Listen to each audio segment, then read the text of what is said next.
ওই খোকা, বেলনা দিঘির পাড়ার 11 ইগল গ্যাংয়ের ছেলেরা বলছি রে, ময়না টিয়ে চন্দনা পাখিকে খাঁচায় পুড়ে পোষ মানানো যায়, তাই বলে ইগলকে কখনো নয়।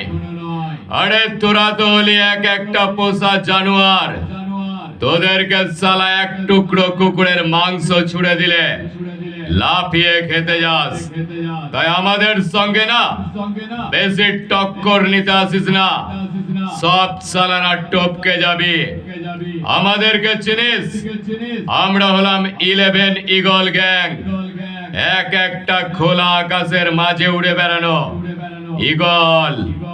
আমরা যে এলাকায় ঢুকবো সব সালাকে করে দেব একেবারে পাগল। তাই তোদের সাবধান করে দিচ্ছি, আমাদের সামনে আসার চেষ্টা করিস না। সালা ছো মেরে এমন তুলে নিয়ে চলে যাব না, সাংবাদিকেও খুঁজে পাবে না। আমাদেরকে চিনিস তো? আমরা হলাম ডায়লগ কিং কিরণদার, সব থেকে বড় ভক্ত, পুরোটাই বিষাক্ত। আমরা যে এলাকায় ঢুকবো সেখানেই করে আসবো একেবারে ধ্বংস।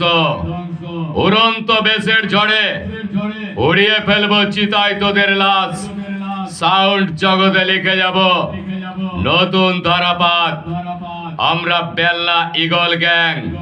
কাকে ভাড়া করেছি জানিস? কৈলাসপুরের সাউন্ড সম্রাট।